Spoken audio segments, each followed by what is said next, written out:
Salam Jumaat dengan pelbagai perkongsian di MHI 18 Februari. Beranikah anda mengembara seorang diri? Jom ketahui tip dan pengalaman bersama kembara solo wanita dan si miaunya yang comel. Setiap pasangan berkahwin mengimpikan cahaya mata. Perkongsian seorang wanita yang bergelar ibu selepas 12 tahun mendirikan rumah tangga. Dan jom sarapan Char Kway Teow udang bersama kami.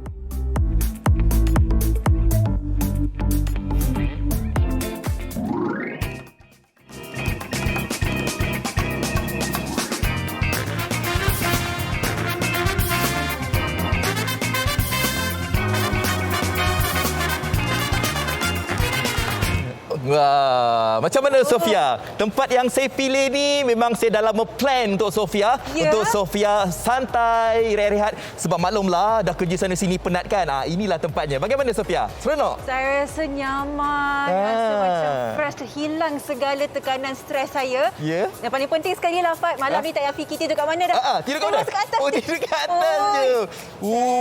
Seronok kan? Biasa. Tak perlu untuk kita fikir dekat mana-mana.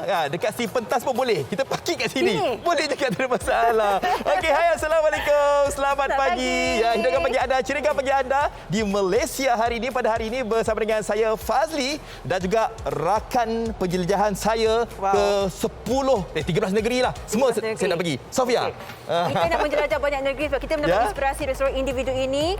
Seorang kakak ini yang telah pun menjelajah 7 negeri menaiki kenderaan ini. MPV yang telah pun diubah suai. Dia takkan kemah di atas dia. Jadi penceritaannya sangat menarik. Orang katanya dia stres sebelum ni bekerja dan sebagainya sejak 2019. Tak ada rehat. Tapi ini menjadi inspirasi beliau mengembara secara solo. Tapi sebenarnya dia mengembara dengan seekor haiwan peliharaannya yang dinamakan Murphy. Okey, haiwan bukan yang kita tengok sekarang bukan ikan Bukan ikan. Macam mana nak buat ikan kan, trainer dan sebagainya. Kita nak bawakan kepada anda Kak Syah namanya. Tapi itulah dia, kita lihat memang nampak macam seronok kan. Tetapi mungkin ada cabaran-cabaran yang Kak Syah harus lalui untuk jelajah ke 7 buah negeri ini solo tu. Bukan ditemani sesiapa, ditemani Murphy, seekor kucing yang sangat-sangat comel. Dan kita akan bersama dengan Kak Syah nanti berkongsi kepada kita lah kan. Tapi betul apa yang Sofia katakan tadi, kadang-kadang kita ni bekerja selama 7 hari seminggu 5 hari seminggu. Isnin sampai Jumaat. Kadang-kadang kita memikirkan bagaimanakah caranya untuk kita nak meriliskan kita punya perasaan tekanan di tempat kerja. Dan inilah yang Kak Syah buat apabila pergi travel solo 7 buah negeri. Betul. Jadi kita nak bertanyakanlah apakah antara cabarannya dan bagaimana beliau sendiri mendapatkan ilham ini. Dan mungkin ini memberikan kita ilham untuk kita bawa keluarga kita selepas ini bercuti. Afan suka bercuti. Betul. Dia sesuai lah untuk awak ni. Saya memang suka drive. Okey, itu akan kami kongsikan sebentar lagi. Dan apa yang menarik juga akan kami bawakan. Tadi anda pun dah lihat penantian selama 12 tahun untuk menantikan cahaya mata. Alhamdulillah akhirnya berkunjung tiba. Bukan sahaja seorang Sofia, dapat bayi kembar lagi. Betul. Kini berusia 3 tahun kedua anak perempuan. Jadi kita nak bertanyakan bagaimana beliau melalui perjalanan itu, harapannya. Dan kini seorang ibu, akhirnya selepas 12 tahun saya tak boleh bayangkan saya sebagai seorang ibu ni merasakan ini adalah antara kata perasaan yang tak boleh diungkapkan dengan kata-kata lagi. Kita akan mendekati beliau dan mengetahui apakah perkembangan terkini bersama dengan kedua-dua anaknya, anak perempuannya. Betul. Okey, kalau anda yang mana ingin mengenali dengan lebih rapat lagi Kak Syamila kita ni ataupun Kak Syah ni, kita dah silakan. Ini dia perkongsian untuk anda semua. Jom kita saksikan. Beranikah anda mengembara secara solo? Pasti banyak persoalan yang muncul di fikiran, seperti bagaimana sekiranya tersesat atau rasa sunyi keseorangan serta tak takutkah ke tempat yang tidak diketahui seorang diri. Soalan negatif ini sentiasa mengganggu kita, walhal mengembara seorang diri mampu menjanjikan kenikmatan yang berbaloi di samping mendapat pengalaman yang berharga. Dengan izin suaminya, Wan Syamilah Wan Ismail, 46 tahun, turut melakukan perkara yang sama. Assalamualaikum. Hari ni ada di Tasik Kenying. Tengok, ni dekat Pengkalan Kawi. So this is, ni nama dia Jambatan Pulau Poh. Sebelum ini, dia bekerja sebagai pengurus projek di sebuah syarikat di ibu negara. Kesibukan kerja membuatkan dia seringkali tiada masa untuk berehat dan menenangkan fikiran. Syamila mula mengembara secara solo pada 8 Januari lalu ke 7 negeri di Semenanjung selama hampir sebulan dengan kenderaan MPV. Lebih unik, ibu kepada 5 anak ini turut membawa seekor kucing yang dinamakan Murphy untuk menemaninya di kala sunyi. Sepanjang pengembaraannya, dia memilih untuk menginap di pelbagai lokasi mengikut kesesuaian termasuk di atas bumbung kenderaannya yang telah diubah suai serta hotel, resort dan rumah rakan-rakan serta saudara maranya. Syamila juga turut merancang untuk mengulangi aktiviti ini ke beberapa tempat yang belum dilawati bersama suami yang turut mempunyai minat yang sama.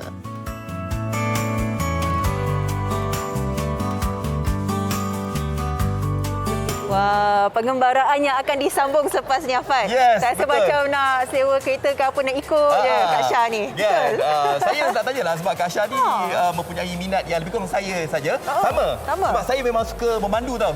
Kalau misalnya kita pergi ke mana-mana, saya main volunteer. Tenang Tenang. Tapi belum ada lagi kesempatan nak buat ubah suai kereta jadi macam ni lah. Oh, ini inspirasi ni. Inspirasi ni kan. Okey, terus tadi kita bersama Yeah. dengan individu yang kita jadikan inspirasi pada pagi ini, iaitu namanya Puan Wan Syamila Wan Ismail ataupun lebih mesra dipanggil Kak Syah. Dan juga ini pengenalan Murphy. Hai Murphy. Hai Murphy. Murphy ni berapa? Kecil je lagi? Dia baru 6 bulan. 6 bulan. 6 bulan. Umpama membawa baby travelling lah ni. Itulah. Betul, macam bawa anak. Bawa anak sendiri lah ni. Okey. Ceritakan sikit Kak pengalamannya, benda mungkin daripada awal macam mana. Yalah kita tahu sebab stres kerja, ingin mencari ketenangan kan. Tetapi mengembara solo 7 negeri ni memang daripada awal dalam perancangan ke bagaimana? Sebenarnya tak ada perancangan. Sebab saya dah berhenti kerja daripada bulan 12. Ya. Kira awal bulan 12 lah. Last day 31 bulan. Tapi bulan 12 tu saya penuh. Ambil kelas lah, saya belajar.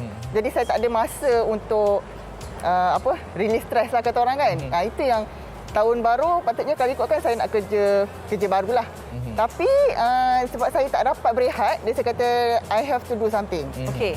Jadi itu yang saya buat keputusan, kata saya nak start mulakan perjalanan lah. Ya. Dan masa tu nak ajak suami pun dia sibuk kerja kan. Okey. Insight baru banjir nak recover. So saya bawa lah anak saya seorang ni. Ada peneman lah akhirnya. Ada peneman. Nak bawa anak kecil, anak pun dah besar-besar dah semuanya. Anak dah besar-besar. Kan, fikir baby lah kan. Okay. Okey. Baby. Idea untuk mewujudkan kenderaan ini yang telah pun dibuat sesuai. Sebab kita faham kadang-kadang ada orang yang pergi travel solo pun, backpackers pun kadang gunakan kenderaan lain lah kan. Betul. Naik bas ke, naik fly ke dan sebagainya. Tapi ini menggunakan kenderaan sendiri dan telah pun diubah suai. Jadi macam mana tu idea tu boleh dapat tu? Semua idea ni datang daripada suami saya jugalah. Sebab kita orang, sebab saya selalu travel, dulu saya bekerja sebagai seorang pengurus projek. Okey. Jadi saya kena jaga projek di Kuantan. Jadi saya selalu berulang lah daripada KL Kuantan sampai penat. Jadi lama-lama kita timbul idea lah. Bila kita selalu travel, kita nak kena mungkin lebih senang lah kalau ada kereta macam ni kan. Okey. Di mana-mana pun boleh rehat lah macam tu. Tak perlu bergantung pada hotel. Lepas tu saya pun ada perancangan nak berhenti kerja supaya bekerja sendiri lebih banyak masa. So kita nak jadi debt free. Debt free, saya setuju. Debt free, cari passive income. Betul. Jadi lepas tu boleh bergeraklah saya nak bekerja sebagai macam sekarang ni saya seorang freelance trainer and consultant. I see. So my training online pun is normally online sebab Okay. kita COVID kan. So senang lah. Saya boleh pergi mana-mana buat kerja. Kak Syah, kita sangat tertarik sebab fleksibiliti yang wujud adalah kita pengembara solo wanita kan, kita beri keselamatan dan juga orang kata akses untuk memudahkan. Jadi keseluruhan ni kos dia bagaimana? Kalau saya pun nak tiba-tiba teringinlah juga ada kenderaan seperti ini, berapa ringgit ni? Oh, kalau Dengan ikutkan skema kalau ni. double deck macam ni sebab ada balcony kan, tahun lepas lah 2,500 saya invest lah. Okey. Lepas tu sebelah sana pun sebenarnya boleh buka ada awning. Okey. Awning dengan ada peralatan lain, shower, LED light. Dalam Shower? 1,000. Boleh mandi? Ada, saya ada shower. Wow. Shower dekat atas. Taklah, saya kena pasang lah. Oh, menarik. Okey, so fasiliti dia itulah dia. Itulah. Ada shower, ada apa semua. Cuma kan? toilet je tak ada lagi. Toilet dan saya kena ni lah. Kena extend lagi panjang. Kena pandai-pandai lah cari tempat yang ada toilet kan untuk berhenti. Macam itulah. Okey, kita nak bercakap tentang Murphy ini. Murphy, Dengan cerita Murphy ini baru di vaksin. Bukan satu kita. Kan? Jadi sepanjang perjalanan travel apa ini, Murphy macam mana? Okey. Itulah saya seronok sebab Murphy ni dia macam agile lah. Dia dah boleh hidup secara travelling kan. Ya. Mula-mula dia penakut, dia tidur kat sini. Kalau dia mana? tidur sini. Oh, celah-celah tu? Celah ni. Jadi kat kalau situ. nak buka pintu sangat bahaya. Jadi saya kena check dulu dia di mana. Tunggu Tapi sempit, lama-lama dia dah boleh tidur terlentang kat tengah. Lepas tu dia duduk dekat passenger seat. And then yang paling latest sekarang dia punya favourite is dekat dashboard. Oh. Sebab dia nak view. tengok. Dia nak tengok kawasan kan. Ya. Okey, tapi sebelum kita nak pergi mengembara Sofia kan, kita perlu ada persediaan. Betul. Kan. Jadi bagaimana Kak Syah sebelum nak mengembara tu, apakah persediaan yang Kak Syah harus lakukan? Bukan saja dari segi kenderaan ini, tapi peribadi Kak Syah sendiri Dan bagaimana? keselamatan juga. Masa tu ialah itulah sebab saya dulu kan pengurus projek. Jadi saya buat perancangan yang teliti. Tapi kali ni saya memang berhasrat untuk bergantung sepenuhnya kepada Allah. Ya. Saya nak belajar lah sebab kadang-kadang kita plan tak jadi, kita nak marah. Terlampau merancang. Jadi saya cuba kali ni, saya kata okey, saya set mental saya kata saya akan bergantung sepenuhnya pada Allah, saya ikut gerati. Jadi itulah saya mula perjalanan. Mental emosi, itu je lah mental emosi saya. Saya pastikan saya sihat, kucing saya sihat, dia vaksin. Kereta pun dah servis semua. Alhamdulillah, dan saya jalan lah. Tak ada apa-apa berlaku sepanjang pengembaraan tu? Contoh? Ada apa-apa yang berlaku ke, macam diganggu oleh sesiapa ke apa ke, solo kan? Ada tak Sebab pengalaman tu kena hati-hati. Saya pun dapat tips daripada suami saya lah. Ya. Dia pun biasa pergi pengembaraan solo. Aha. Jadi dia beritahu saya lah, kalau pergi mana-mana kena jaga-jaga. Kalau minum air, nak order air tu jangan order lepas tu tinggal. Make sure you are there, you know. Ya. Dia macam tu. Jadi saya cuba untuk menjagalah. Ada kadang-kadang yang tengok macam perempuan kan? Ya. Piwit lah, apalah nak cuba. Saya pun tak tahu je lah, sejalan je. Jadi situational awareness kita tu kena ada lah kan. Kena ada. Terutamanya macam masa saya nak bermalam di Tasik Banding. Itu memang di JT Awam, saya kena tengok kawasan sekeliling. Ada polis marine di situ. Lepas tu ada banyak houseboat. Jadi saya buat kawan dengan restoran owner. Minta tolong dia ni lah, tengok-tengok kan macam tu. Pemilihan lokasi tu sangat-sangat penting jugalah. Betul. Nak boleh nak tanyakan jugalah bagaimana pengalaman yang tidur di kemah seperti ini. Orang kata pengalaman jauh, lama juga mengembara dekat sebulan kan. Ya. Jadi memang dah membiasakan dirilah. Si Murphy pun naik juga ke? Murphy ada duduk dalam kemah dengan saya. Saya bawa naik daripada ni lah, sunroof. Oh, di dalam ni ada naik dua atas? naik atas. Saya bawa dia masuk dalam dengan saya bermain-main. Tapi kalau malam dia tidur di bawah lah. Saya tidur di atas. Ya. Sebab takut kadang kucing malam dia main. Ya. So nanti habis koyak kemah saya. Macam mana tahap keselesaan apabila kita tidur di kemah di atas dan mungkin keadaan cuaca juga mempengaruhi keadaan waktu ketika itu bagaimana? So sebab tu kemah ni dia memang tahan hujan lah. Kalau hujan memang saya tutup lah. Kena pastikan kena sentiasa berjaga-jaga. Kalau malam kena cepat-cepat tutup. Kalau siang, tapi setakat ni alhamdulillah tak hujan, cuma masa nak balik itulah. Baru hujan lebat. Saya dah tutup semua, dah habis hujan tu baru saya simpan balik, kemas balik. Nampak tak? Tempat kucing pun ada, tempat Murphy berehat, bersantai pun ada dekat sini. Kejap. Tak boleh lepaskan ke Murphy? Boleh. Kan, Cuma- Murphy ni dah jinak. Okey, mungkin ada perancangan selepas ini bila lagi Kak Syah? Kejap. Selepas ni, tengoklah lepas raya ke. Raya. Kalau nak tunggu kelas saya nak start nanti ni bulan Mac. Tapi setakat ni tak ada orang kata travel group ke yang lain-lain nak mengikuti Kak Syah mengembara, ada tak? Ada yang contact saya lah. Lepas ni saya dapat ramai kawan baru, especially kumpulan camper van lah. Okey. Dia orang ada ajak lah saya pergi, ada tak lama lagi saya next month lah. 6 hingga 7 macam tu ada rally camper van di Terengganu. Okey. So saya tengah fikir-fikir lagi lah sebab saya tengok schedule saya, kerja saya kan. Okey. Kak Syah, yang terakhir ni mungkin boleh kongsikan apa mungkin platform media sosial berkemungkinan mereka nak menyaksikan perjalanan kembara solo Kak Syah ni. Ada tak? Boleh kongsikan. Okey. Saya baru nak buat create YouTube channel. Okey. Wow. So boleh follow saya di Facebook lah, Syamilah Ismail. Kat situ lah Insta saya W Syamilah. Nanti mungkin kita boleh join, Sofia. Kan. Kereta awak tu kita nak oversuai. Okey. Dah tengok. Rasa kita share kita baru lah. Kita baru panjang sikit nanti kan. Betul-betul. Boleh. Terima kasih. Terima kasih.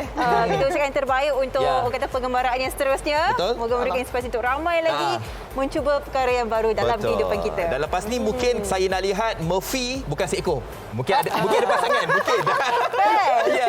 Okey, kita berhenti berehat, Sofia. Selepas ini kita nak bawakan satu topik yang akan kami kongsikan, itu berkaitan dengan penantian 12 tahun menjadi ibu. Segalanya di Malaysia hari ini.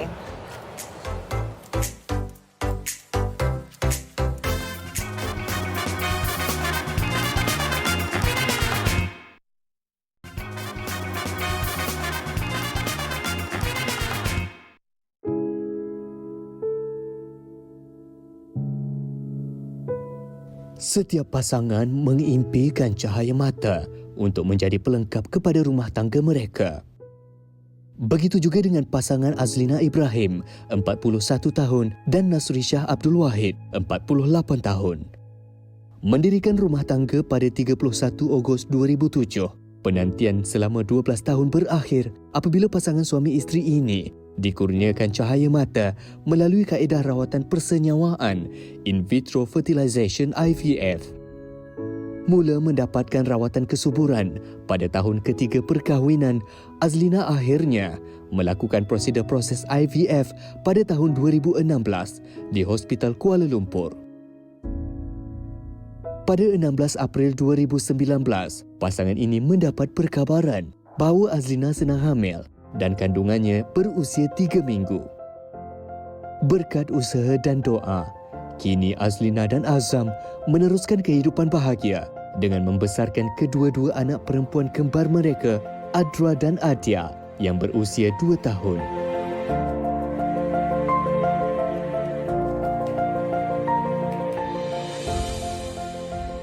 Wow, kisah yang kata cukup menyayat hati, yang menggembirakan kita semua. Adra dan Adia kini bersama menemani Puan Azlina Ibrahim, kita yang telah pun melalui penantian 12 tahun untuk bergelar seorang ibu. Alhamdulillah, itulah dia kan. Kata orang anak itu penyeri sesebuah perkahwinan itu kan. Tapi alhamdulillah selepas 12 tahun menanti akhirnya dapat juga bayi yang comel itu kan. Tapi itulah dia, kadang-kadang ada orang yang mungkin tidak lagi dikurniakan rezeki anak tu, kadang-kadang mungkin berfikir pelbagai cara, pelbagai kaedah kan. Dari segi rawatan, ada yang mungkin membuat rawatan secara tradisional, ada yang mungkin bercadang nak buat rawatan IVF ni, tetapi duk memfikirkan tentang kos yang agak mahal mungkin kan. Jadi itu mungkin mematahkan sedikitlah harapan untuk memperoleh cahaya mata. Tapi alhamdulillah Puan Azlina Ibrahim telah pun berada di sini yang ingin berkongsikan kepada kita bagaimanakah detik-detik kegembiraan selepas menerima cahaya mata. Assalamualaikum. Waalaikumsalam. Terima kasih Puan Azlina meluangkan masa. Puan Azlina, saya percayalah setiap ibu pun akan merasakan, orang kata, kegembiraan bila kita pertama kali menimang cahaya mata kita. Dan penantian 12 tahun itu, Puan Azlina boleh kongsikan bersama kita bagaimanakah pengalamannya, perjalanannya sepanjang 12 tahun semata-mata untuk ada kedua-dua anak perempuan bersama dengan Puan pada hari ini? Ada. Saya sebab SOP kan, saya bawa sekali lah. Ada, saya bawa sekali tapi tinggalkan dalam kereta kan. Saya kahwin tahun 2007. Jadi masa setahun 2 tahun kahwin tu, fikir macam tak apalah, nanti dululah kot, enjoy dulu. Macam itu semua orang macam tu kan. Lepas tu 2000 itu fikir balik, tengok kawan lain pun dah setahun 2 tahun kahwin ada anak kan. Tahun ketiga tu saya cuba dekat ni lah, pusat rawatan Islam kat Kampung Baru. Itu pun jiran lah yang bagi tahu, dia kata cubalah kan. Tapi separuh jalan saya tak teruskan. Maksudnya masa tu saya memang kosong ilmu, tak ada apa-apa pun ilmu pasal IVF. Memang tak tahu apa-apa. Macam asing sangat masa tu rawatan tu. Baik IVF, IUI kan. Lepas tu sekejap je dengan kat pusat rawatan Islam Kampung Baru tu. Lepas tu stop. Okey. Lepas tahun ke 2 tahun tu cuba dekat Dr. Hamid Arsyad pula. Dr. Hamid Arsyad. Tapi sebab kekangan kewangan kan, dengan dia agak mahal jugalah kos dia kan. Okey, tak apalah. Saya ingat last masa tu doktor nak cek tiup rasanya, nak tengok tiup. bayar hampir dekat 7,000 lah. Lepas tu suami kerja sendiri. Saya Cek tube saja. cek macam tu lah. Dia nak cek dalam apa semua kan. Jadi saya, yalah, ekonomi masa tu pun belum okey kan. Jadi nanti hold dulu. Tangguh dululah. Nantilah dulu kan. Tak apalah. Lepas tu yang kali ketiga tu, asbab je kot agaknya saya temankan adik. Dia demam kan. Demam denggi masa tu. Jadi bawa pergi HKL lah. Pergi HKL. Jadi masa ke HKL ni, saya ni jenis memang suka bertanya. Peramah. Kebetulan nampak ada nurse kan. Nurse tu ada pergi kan. Jadi saya tanya nurse, dekat HKL ni tak ada buat rawatan ni ke? Kesuburan. Ada, dia cakap. Lagilah saya teruja. Kan? Teruja lah nak tahu. Ada kan? Lepas tu, selama ni memang ingat tak tahu tau. Jadi masa tu, ada. Masa tu 2016 lah. Okey. Masa tu pembelaan dia. Dia. Okey, nurse tu ajarlah saya. Okey, puan kalau nak pergi, dia ajarlah step-step dia lah. Macam ni. Lepas tu saya follow lah cara nurse tu bagi tahu semua. Lepas tu, stop sekejap sebab dia kena bagi komitmen kan. Rawatan ni, kita kena tumpu. Kan masa semua kan. Tu suami pun masa tu pun tak boleh nak tumpu sangat pasal sibuk kan, ada kerja apa semua. Tangguh juga sekejap. Ya. Okey. Tangguh lagi. Tak apalah, tangguh lah. Masa tangguh-tangguh tu lah saya berjalan lah sana sini apa semua. 2018 kemuncak dia. Tu kemuncak lah saya rasa macam, sampai berapa lama kan macam ni kan. Inilah masa dia. Masa dia lah kemuncak. Mungkin agaknya kan yang dari awal pertama yang pusat rawatan Islam tu, rasanya mungkin masa tu belum betul-betul serius kot. Rasanya mungkin Belum bersedia lagi. Belum bersedia. Bersedia tu ya juga. Tahu detik bersedia tu macam mana. Ya kan, mungkin agaknya Allah kata tak apa. Betul. Kau bagi kau jalan dulu ke. Kan tak apa kau jalan dulu. Kan mungkin rezeki kau bukan sekarang lagi. Kita tak tahu kan. Kan orang kata rezeki ni kan rahsia daripada Allah apa semua kan. Tak apa kau jalan dulu semua. Mungkin agaknya hati tu agaknya dia belum buka kan lagi ke apa belum kan. rezeki Belum rezeki. Jadi saya inilah tak apalah saya jalan-jalan. 2018 masa saya pergi bercuti. Saya cakap, saya pergi bercuti saya nampak ada pasangan suami isteri ni bawa anak semua. Saya fikir, sampai berapa lama kan nak macam ni kan? Nak tunggu. Tiba-tiba bergenang mata saya. Masa saya pergi bercuti Korea tu lah, saya tengok suami isteri ada anak kecil semua kan. Aku bercuti seronok time ni saja. Tapi bila balik rumah kita jadi biasa balik. Kan? Kosong kan? Kosong, sunyi rasa. Sunyi sangat lah. Masa tu Yalah. saya nekat lah saya. Nasib Alhamdulillah lah dipermudahkan lah. Lepas tu saya call HKL, saya tanya dengan nurse. Nurse, saya pernah datang sekian macam ni. Lepas tu, okey puan, boleh? Still on? Boleh puan? Puan datang balik lah. Ya, berkat doa, kesabaran dan juga usaha Puan Azlira sebenarnya yang membuahkan hasil kan rezeki itu datang kan. Saya nekat. Saya nekat lah saya cakap. Masa tu saya tak fikir apa pun. Saya fokus, saya fikir orang kata janji ada je lah. Kun fayakun lah. Berserah je lah masa tu. Bagaimana perasaannya ketika dah selepas melalui kata treatment rawatan itu kan dan dikabarkan diberi perkabaran pertama ni, puan, it's a success, berjaya. Kalau macam mana perasaan ketika tu? Sebenarnya kembar ni saya disahkan positif tepat hari lahir saya. 16 bulan 4. Masa pagi tu saya pergi cek darah. Dia nak lagi tepat sebenarnya ada orang kan daripada air kencing kan. Tapi kalau daripada hospital lah, daripada doktor siapa-siapalah yang buat rawatan ni dia lagi tepat dengan darah tau. Jadi masa cek darah tu dia kata keputusan keluar dalam 2 jam macam tu kan. Jadi saya cakap tak apalah, saya balik dulu saya cakap. Nanti lepas Zohor saya datang, saya cakap. Okey. Lemah rasa kaki tu nak panjat tangga tu tau. Nak ambil result tu.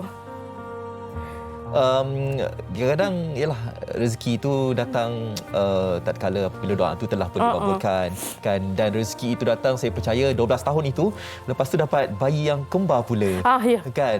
Jadi ianya melipat kali gandakan kegembiraan Puan Azlina dan juga suami. Saya pun tak tahu kembar sebenarnya. Saya tak tahu. Daripada bacaan darah tu tinggi. Saya tak tahu kan. Saya cuma ambil result. Lepas tu suami lah cakap. Dia kata, Lin, positif, dia kata. 3 minggu, dia kata. Lagilah semacam nak pengsan. Betul ke? Kan? Betul ke aku ni mimpi ke? Betul ke? Kan? Sebab ini IVF saya yang pertama. Wow, terus Ya. melekat. Saya pun tak tahu masa transfer embrio tu. Masa transfer kan, saya pun tak tahu doktor masukkan 2 tau. Memang tak tahu. Saya cuma bawa diri, serah diri je masa tu. Saya tak tahu. Dah selesai tu baru doktor cakap. Mas Baik. Azlina, bila melihat video gambar anak-anak sekarang ni, saya pasti percaya, Puan macam tak percaya sehingga ke hari ini. Alhamdulillah, dah ada mereka dalam kehidupan. Dan untuk mereka mungkin yang menonton sekarang ni yang barangkali ada masalah untuk mendapatkan anak juga, bertahun-tahun penantiannya. Apa yang boleh disampaikan buat ibu-ibu, keluarga yang masih menanti cahaya mata? Saya cuma nak beritahu macam ni. Ni daripada pengalaman saya, daripada cerita-cerita kawan pengalaman. Okey, untuk pasangan yang baru berkahwin lah paling lewat-lewat 2 tahun lah. Jangan tangguh. Jangan tangguh sebab masa berjalan. Perempuan ni dia ada tahap dia masuk dia kesuburan dia. Dia menurun apa semua kan. Jangan buang masa. Saya nasihatkan kalau ada lebih belanja ke kewangan ke, bolehlah pergi swasta. Tapi kalau untuk ni boleh pergi ke HKL lah. Untuk bajet. RM1 ya untuk HKL? HKL standby dalam 5K lah. RM5,000? Ya. Wow. Jauh lebih murah lah kan. Dibandingkan dengan mana-mana hospital saya dengar RM5,000 dalam untuk RM5,000. IVF. Ya, dalam Boleh kita RM5,000, cuba. dalam RM5,000 tu tapi tak habis lah. Dia sebab setiap orang dos ubat tak sama. Berbeza. Okey, Puan Azlina, kita ucapkan terima kasih. Ya, terima kasih. Dan kami yang berada dekat sini doakan kesejahteraan suami isteri, Puan Azlina dan juga suami, dan juga anak-anaknya itu diberikan kesihatan berpanjangan, dan juga kata orang apa, anak itu merupakan salah satu pada punca rezeki kita. Betul. Kan? InsyaAllah. Saya juga nak ucapkan terima kasih pada pihak MChai TV3 sebab sudi jemput saya lah. Baik. Saya datang. Lepas tu cuma saya nak cakap rezeki kembar ni pun sebahagian daripada doa ibu bapa saya jugalah. Sebab Okey, baik. Terima kasih ucapkan kepada Puan Azlina Ibrahim dan kepada anda semua yang mungkin melihat kami di Malaysia hari ini, mungkin dah berbelas tahun mungkin penantian untuk mendapat cahaya mata kan. Jangan kita kata orang tu apa? Jangan berhenti. putus harapan. Jangan putus harapan kan. Sentiasa mencari peluang dan juga bertanyakan macam Puan Azlina kata kan, ringan mulut kan, bertanyakan kan bagaimana cara untuk kita mendapat zuriat ini. Ayo kita terus berikhtiar. Ya, Kita akan insyaAllah. berehat seketika. Sekembalinya banyak lagi pengisian Hanya di Malaysia hari ini. Udang, makanan laut yang kaya dengan sumber protein, vitamin, zat besi dan mineral. Vitamin B6 dan B12 yang terkandung dalam udang dapat membantu tubuh badan menghasilkan tenaga dan pembentukan sel darah merah. Udang juga rendah kalori dan tinggi dengan kandungan omega 3 yang baik untuk jantung. Untuk sarapan kali ini, Char Kway Teow udang menjadi hidangan yang mudah, ringkas dan pastinya menyelerakan. Bahan-bahan yang diperlukan untuk hidangan 2 orang adalah 250 gram kuih tiaw, 4 ulas bawang putih yang telah dicincang halus, 4 sudu besar cili bok, campuran sos iaitu 2 sudu sos cili, 2 sudu sos tiram serta 6 sudu kicap manis. Seterusnya adalah 2 biji telur, tauge serta kucai. Dan bahan yang paling penting, tentunya udang. Serta air rebusan udang. Mula-mula panaskan sedikit minyak. Tumis bawang putih.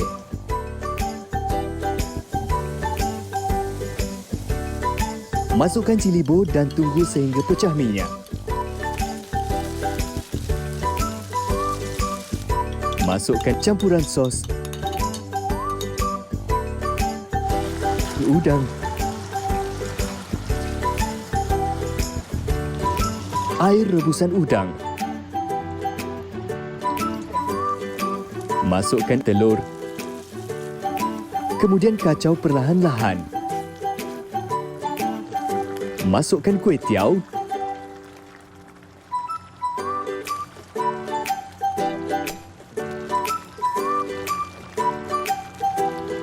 Akhir sekali masukkan kucai dan tauke.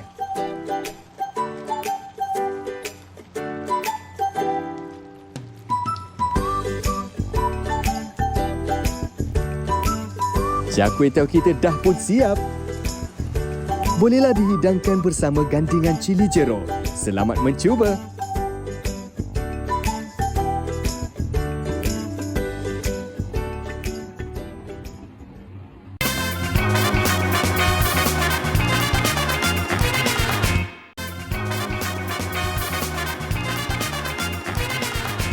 Baik, terima kasih kepada anda semua yang lihat kami di Malaysia hari ini. Salam Jumaat diucapkan kepada anda semua. Baik, sekarang ini kita nak bercerita berkenaan dengan Murtada Dakwah Center ataupun lebih dikenali sebagai Madat. Jadi untuk anda semua yang mungkin berada di sebelah utara, di sebelah SP mungkin dah tahu dah kan, Madat ni banyak melahirkan tahfiz. Dan sekarang ini dengan ceritanya Madat ini akan membina sebuah kompleks masjid dan juga mengandungi pelbagai fasiliti di dalamnya. Untuk itu kita terus saja ingin bersama dengan Ustaz Muhammad Yaakob Yusrah Muhammad Yusof, pengarah urusan Murtada Dakwah Center ataupun Madat. Assalamualaikum Ustaz. Assalamualaikum warahmatullahi wabarakatuh. Baik, ini bukan kali pertama kita bersama Ustaz kan. Ya. Jadi kita nak tahulah sekarang ini bagaimanakah proses pembinaan kompleks masjid tersebut dan dengan ceritanya pelbagai fasiliti yang ada dekat dalam tu. Sebagai permulaan mungkin Ustaz boleh kongsikan. Okey, baik. Alhamdulillah pada 25 bulan 11 hari itu kita dah memulakan piling yang pertama untuk pembinaan masjid kita dan sekarang piling hampir 80% dah siap. Dan kita akan mulakan struktur yang lain lah. Dan kita menjangkakan dalam tempoh 16 ke 18 bulan untuk kesiapan masjid. Dan masjid ni bukan sekadar masjid yang biasa, dia dalamnya adanya capsule hotel, ada nursery untuk budak-budak datang duduk. Kalau mak ayah pergi semayang, taklah risau anak di belakang nak kena colek ke, nak hilang ke, nak pergi tarik kain orang ke sebagainya kan. Jadi dari segi fasiliti tu kita cuba maksimumkan lah. Dan di situ ada pusat pengurusan jenazah secara berpusat untuk secara percuma lah insya-Allah. Ya, dan di dalam tu banyaklah kan ada e-sport center dengan ceritanya. Ya, e-sport kan? center, kita ada rumah warga emas di sebelahnya dan insya-Allah dari sudut pembinaan tu kita akan bangunkan tahfiz perempuan disebabkan untuk Muhammad Fazli dan semua rakan-rakan penonton. Sekarang ni di Madat kita dapat kemasukan permohonan lebih dari 4,000 orang pelajar. Oh, alhamdulillah. Memang balik awal kita sebab 4,000 orang ni jenuh susun. Jadi kat situlah menjadi keperluan untuk kita membangunkan kompleks yang lebih kondusif dan selesa lah insya-Allah. Betul. Bagi mereka yang mungkin mengenali Murtada Dakwah Center ataupun Madat ini, pastinya tahu tentang kekuatan pusat dakwah ini yang terletak pada ekosistemnya. So, saya boleh baca dekat sini banyak ni dari segi saham, aset digital, udang kara, kolam ikan, arnab, durian, burger dan macam-macam lagi. Tapi dengan ceritanya sekarang ini untuk kita nak membangunkan, untuk kita nak menyantuni buah hati Rasulullah sallallahu alaihi wasallam iaitu kucing. Baik. Okey, untuk Muhammad Fazli dan semua rakan-rakan penonton yang soleh, yang baik-baik ni insya-Allah. Kucing ni sebenarnya hari tu kita duk ambil kucing-kucing yang orang buang tepi jalan, semua kita masukkan dalam sangkar. Ini kita buat penjagaan yang biasa. Dalam skala kecil 20-30 ekor. Tapi bila kita tengok menjadi-jadi pula orang buang kucing. Orang duk buang anak orang ya. Kucing pun lambat-lambat pula orang duk buang sekarang ni, membuatkan alhamdulillah Madat ambil inisiatif, kita bagi peruntukan sekitar 100,000 kita buat siap dengan aircon, siap dengan misi ataupun nurse yang menjaga. Jadi kita buat kerjasama dengan klinik veteriner Dr. Fikah. So kat situlah wujudnya ekosistem, semua cara percuma. So kucing-kucing belah-belah Kedah jangan duk buang mata dah. Main lempar kat Sungai Petani, main lempar di Madat. InsyaAllah kita akan jaga penjagaan secara percuma insyaAllah. Bagi kita tengok dalam gambar tu kita ada musangking, lobster, burger, ayam kampung sendiri. Yang ni adalah hotel kambing. Hotel kambing ada. So Fazli nak bela kambing kat KL ni mampu kena santau dengan jiran sikit. Jadi bela dekat kita bayar ayam ada ni. Bayar sewaan hari RM1 lebih kurang. Jadi kat situ kita ada konsep lah sebab ekosistem ni, sebab kita 2019 2020 bila fasa mula Covid kan kita tak boleh buat kutipan, orang pun tak ada duit nak derma. So alhamdulillah lah daripada ekosistem tu dapat memberikan penjanaan kepada Madat. Dan untuk makluman semua daripada tahfiz dan semua ekosistem kita percuma. Budak-budak tak banyak iuran apa pun. Jadi kat sinilah alhamdulillah adanya sedikit ekosistem yang boleh menampung So kucing tadi bukannya kita tak bagi makan. Bila ada ekosistem ni, kucing tu dapat hidup dengan lebih aman dan selesa lah, insya-Allah. Saya suka Ustaz. Ni orang utara saya suka apa? Lempak. Lempak lah. Kalau kita buang ke dia lempak terus. Kucing. Okey. Mungkin Ustaz boleh kasihilah tadi dah bercerita tentang banyak fasiliti yang ada kan, dengan kambingnya, ayamnya dan sebagainya, hotel kambing apa semua tu kan. Jadi mungkin ada dari kita yang macam rasa macam nak infak lah duit kita ni kepada Madat ni. Macam mana Ustaz? Okey, baik. Allahumma salli alaihi wasallam. Kita mengalu-alukanlah pada semua rakan-rakan penonton. Saya yakin orang menonton ni orang baik belakang ni, moga Allah berkat hari Jumaat ni. So sekarang ni kita jalankan kempen wakaf 1,000 buat mak ayah. Tapi jangan risau tu Ustaz, kami 1,000 pun malam baru beli barang dapur pun duit tak ada dah Ustaz, ada 100 tak ada masalah. Nilai itu adalah subjektif, cuma kita jalankan kempen ni 1,000. Tapi kalau nak buat secara auto-debit pun boleh, pergi ke madatcenter.com tu kita ada sistem yang kita dah buat, maksudnya tuan-tuan kita kadang-kadang makan semut banyak kita terlupa.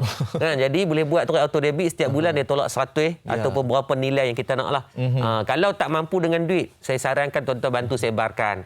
Kan, type sikit kat grup WhatsApp dia beradik kita kan, ajak dia beradik kita collect seorang RM10, RM50, RM100, kita bantu untuk mempersiapkan. Siapa yang menderma jangan risau, semua kita akan bagi hadiah percuma hampir 45 buku yang kita tulis berkaitan cara hafal Quran, tentang sihir, tentang macam-macam lah ilmu-ilmu yang saya rasa bermanfaat. Jadi it's win-win situation. Kamu memberi sesuatu, Madat memulangkan sesuatu, insya-Allah mudah-mudahan semua Allah izinkan masuk syurga dalam keadaan yang sama. Amin.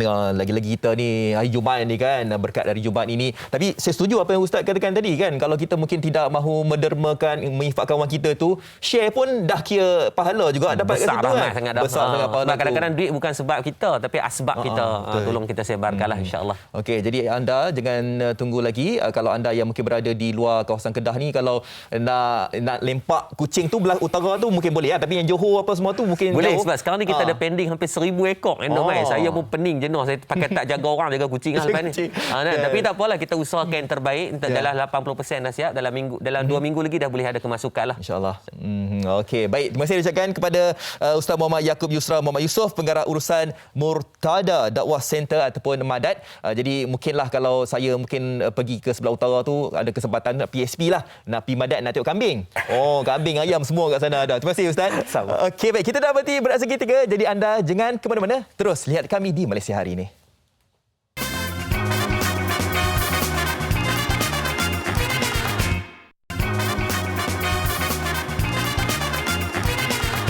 Masih menemani anda di Malaysia Hari ini. Semoga akan baik sahaja. Dalam segmen kali ini kita akan membincangkan berkenaan dengan sumbangan dana pembangunan Ruak Jawi. Kita terus bersama dengan Ustaz Datuk Badli Shah Alauddin, pendakwah selebriti. Assalamualaikum Ustaz, apa khabar?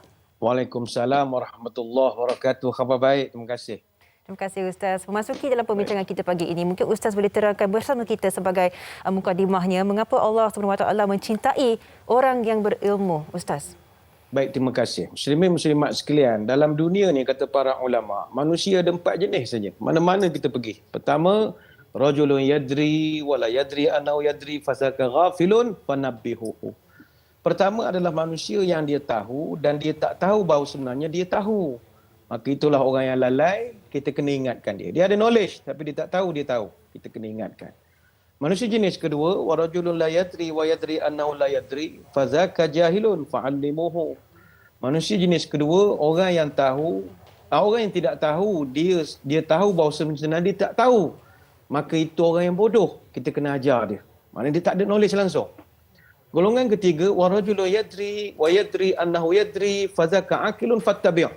Ini kita nak orang yang tahu bahawasanya dia memang tahu, maka itulah orang yang pandai, kita kena ikut dia.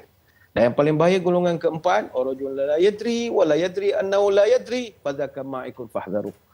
Golongan keempat, orang tak tahu bahawa sebenarnya dia tak tahu apa-apa, tetapi dia mengajar pula pengetahuan kepada orang, maka inilah orang-orang yang akan merosakkan orang lain, jauhilah mereka. Sebab itu Allah Ta'ala sayang pada orang alim, sebab dia boleh menjadikan orang lain jadi lebih baik daripada yang sebelumnya. Itu tujuannya. Baik, Ustaz, untuk memperingati atau mengingatkan orang ramai, mengapakah kita diseru untuk mencintai ilmu dan orang-orang yang berilmu juga, Ustaz? Baik, terima kasih. Nabi pernah berpesan, wal takum minkum, Nabi pernah pesan dalam satu hadis bahawa orang kita dalam hidup ini kun aliman au muta'alliman au mustami'an au muhibban wala takun khamisan fatahlik. Jadilah engkau pertama orang yang alim. Kalau tak mampu, jadilah orang yang belajar. Yang ketiga, tak mampu, jadi orang yang mendengar ilmu. Yang kalau tak mampu, jadi orang yang mencintai ilmu. Dan jangan jadi orang yang kelima, iaitu orang yang tak nak langsung kepada ilmu, tak nak dekat dengan orang alim, nescaya engkau akan jadi rosak, kata Nabi dalam hadis Baihaqi. Sebab orang yang bersama dengan orang berilmu, jalan kehadapan akan ditunjukkan. Sebab itu kita pada hari ini, kita nak mengajak muslimin muslimat untuk sama-sama kita bantu nak melahirkan golongan ulama. Ini kita nak ajak muslimin muslimat. Baik Ustaz, untuk melahirkan lebih ramai lagi golongan yang beriman, apakah antara kaedah sedekah yang boleh mencipta lebih ramai lagi ahli ilmu ini yang boleh membawa hasil yang berterusan dan juga hikmahnya dalam kita melakukan perkara seperti ini? Ustaz. Salah satu sedekah yang baik yang kita nak kongsikan pada pagi ini adalah sedekah untuk membantu orang yang sedang belajar. Sebab kalau kita sedekah buat makanan misalnya atau beri orang lapar kita beri makan. Makanan tu setakat dia kenyang dan dia buang, habislah manfaatnya. Tapi kalau ilmu, kita bantu satu orang, dia belajar sampai jadi orang alim, kemudian dengan ilmu tu dia didik pula orang lain pula jadi baik, maka dia ada multiplier effect. Sebab itu sedekah ilmu dia takkan habis sampai bila-bila. Jadi salah satu yang kita nak ajak pada pagi ini adalah penubuhan pusat pengajian ruwak kejawi yang merupakan sebuah pendidikan percuma yang digerakkan oleh sekumpulan agamawan Melayu Malaysia dan ini berpusat di Kairah, Mesir.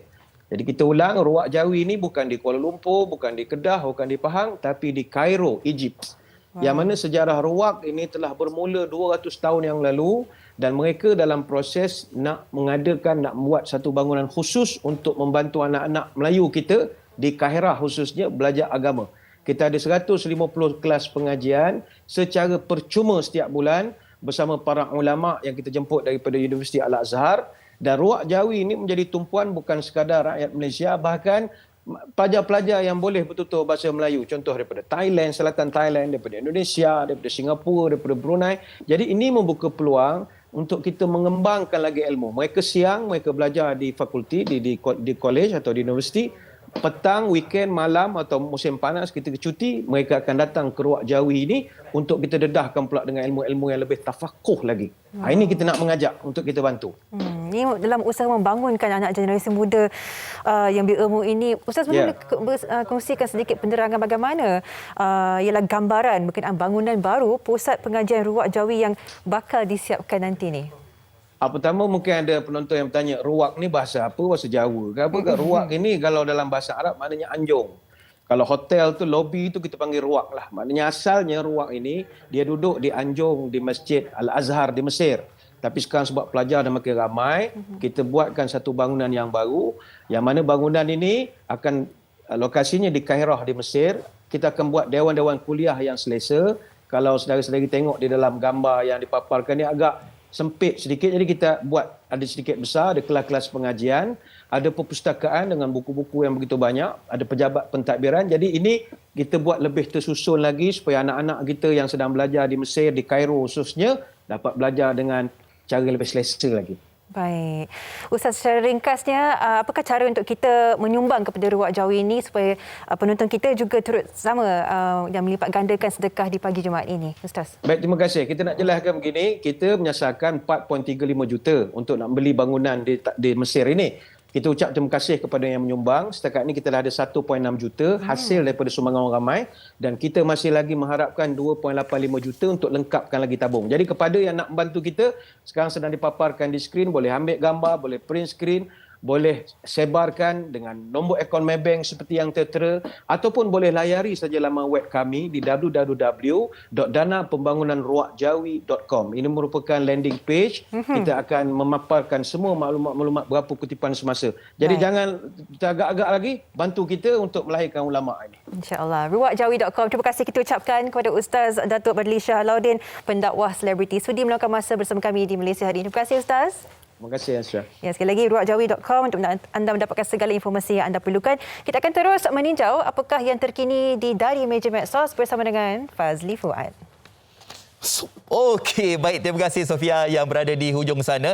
Baik, apa yang kami nak paparkan di meja media sosial ataupun medsos pada hari ini ianya berkaitan dengan perkembangan kes baru COVID-19 akan dimaklumkan pada pukul 10 pagi pada hari berikutnya. Baru esok. Selamat datang Sofia. Terima kasih. Okey, Terima kasih. jadi selepas bermula hari inilah sebenarnya kalau petang nanti kalau anda mencari-cari berapakah bilangan kes positif COVID-19 pada petang ini memang tak ada lagi dikeluarkan daripada pihak KKM. Dan KJ pun yang membuat KJ pun dah mengatakan bahawa di sini besoknya barulah akan diumumkan berserta dengan pelbagai data-data yang akan dikongsikan nanti. Betul. Kita menghilangkan orang kata fear factor yang kita nanti melihat angka sahaja dan menakutkan orang ramai, sedangkan kita dalam keadaan banyak faktor yang perlu diperlihatkan berkaitan vaksinasi dan sebagainya. Jadi ini antara langkah terbaru daripada pihak KKM sendiri. Betul lah. Antara data-data yang mungkin dimasukkan nanti adalah jumlah kemasukan pesakit ke ICU, hospital dan sebagainya. Jadi detaillah dekat sana pada keesokan harinya. Jam 10 pagi. Besoklah pukul 10 pagi nanti kita lihat nanti. Baik, antara yang dipaparkan juga ini pada anda semua yang suka merokok, suka hisap vape, ini ada akta baru yang akan dikuatkuasakan. Akta baru larang aktiviti merokok akan diperkenalkan nanti. Ini kepada anda semua yang lahir pada tahun 2005. Maknanya dekat sini kalau tahun 2022 sekarang ini 17 tahun lah. Jadi selepas ini berkemungkinan tidak akan lagi generasi yang akan datang ini menghisap rokok ataupun vape. Untuk yang lahir tahun 2005 lah. Akta baru yang akan diperkenalkannya ini sebahagian daripada undang-undang negara. Jadi pastikan kita semua cakna khususnya untuk menjaga generasi muda kita daripada terjerumus dalam orang kata aktiviti yang tidak menyihatkan ini. Dekat sini dianggarkan kos untuk merawat penyakit kanser paru-paru. So kita tahu bahawa kalau dah merokok tu mungkin akan terkena dengan penyakit kanser ini. Kosnya untuk merawat adalah sebanyak 132.7 juta ringgit. Kos yang sangat-sangat tinggi. Kalau kita dok bercerita tentang kos ini, bayangkan kalau merokok tu satu rokok berapa ringgit sekarang? RM25, RM30. Saya tak pasti. Kan? Mungkin jadi kita boleh mungkin penjimatan itu adalah nanti kan. Betul. Yang paling penting bukan penjimatan tetapi orang kata mengoptimumkan tahap kesihatan kita. Dan kita juga akan meninjau jugalah di berita harian. Okey, ni dia. Okey, perkembangan ni dah. Okey, yang ni mana tadi Sofia buka tadi tu? Okey, kita melihat isolasi. Okey, yang terkini ya. Kena tempoh isolasi pada kes COVID-19 dan tempoh kuarantin bagi kontak rapat mengikut status vaksinasi COVID-19. Ya. Okey, jadi selepas ini kadang-kadang kalau kes sekarang ini kan makin lama makin meningkat. Betul. Jadi dalam masa yang sama kontak rapat pun makin lama pun secara tak langsungnya akan banyak juga kan. Tapi pengumuman sebelum ini mungkin kalau anda kontak rapat ataupun close contact ini anda diwajibkan untuk kuarantin sendiri, isolasi di rumah. Tetapi penyataan telah pun dikeluarkan dekat sini kalau anda tidak mempunyai simptom, jadi anda dah boleh keluar rumah lah. Tapi kita kena update dekat aplikasi MySejahtera tentang kesihatan diri kita. Betul. Orang kata idea ni di sini bukan sekadar kita dapat keluar atau tidak dapat keluar, isolasi atau tidak, tetapi kita kena dah pandai-pandailah untuk melihat keadaan situasi kesihatan kita sendiri apabila kita tahu kita ni kontak rapat kepada seseorang yang positif. Itu kuncinya. Pada masa yang sama kita dah ramai mendapatkan dos penggalak. Jadi ini disebabkan itulah menjadi orang kata terma yang baru ini untuk kita sama-sama hadamkan. Betul. Yang paling penting anda kena banyak membacalah.